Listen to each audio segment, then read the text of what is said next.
So, a little bit about channeling. In one of my 10-day processes or in my extended workshops, we have a specific sub-workshop that's called channeling workshop.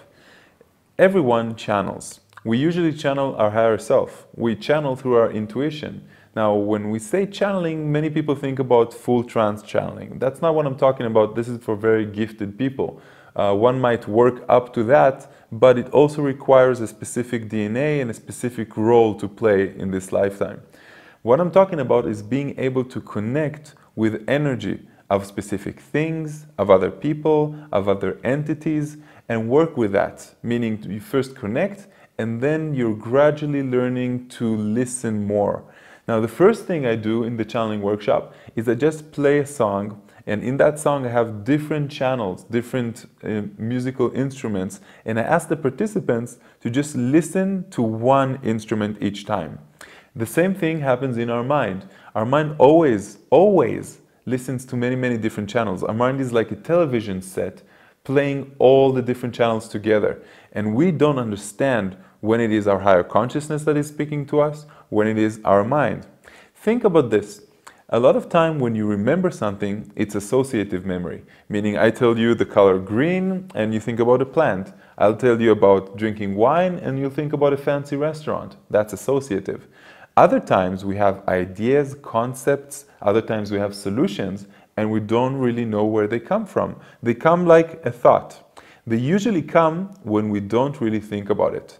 When we think about a problem that we have, we're always thinking in circles. We don't really know when the solution is going to come, and we never really step out of our box. But then we let that problem go. We allow the subconscious or the supermind or the higher consciousness, whatever you want to call it, we allow them to bring the solution in.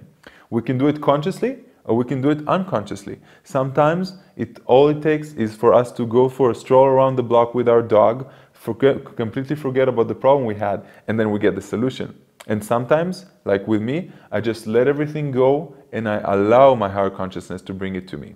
So when we're learning about channeling, we're actually connecting more with our higher self. We understand that when we ask a question, there is something out there that can give us the answer. Now here's a very simple exercise. Ask yourself this: who am I really? With your eyes open, and then ask yourself exactly the same question. Who am I really? With your eyes closed. And you'll see that there's a very small difference between the answers. When your eyes are closed, you're not seeing the illusion. And when you're not seeing the illusion, your true self actually appears. So when we're learning to channel, we're not going full trance channeling. We're not going to be like Seth or like Bashar or like so many different others that appear right now. We're beginning to connect with a certain energy. Sometimes it can be with our lungs or with an internal organ. Sometimes it can be with our guides. But we don't really know until we try. So I'll give you a recommendation. Go into the theta meditation state where you're connecting with the ground and with the center of the planet. And then you're going up as an energy through all your chakras, up towards the divine, towards the upper part of the planet. And then just ask questions and see what happens. Ask your guides to come closer to your body and see the bodily reaction. If you ask them to come closer when you're in that state, you will feel something. Ask them for their presence and then just ask simple questions that you do not know the answer to. And then see what happens.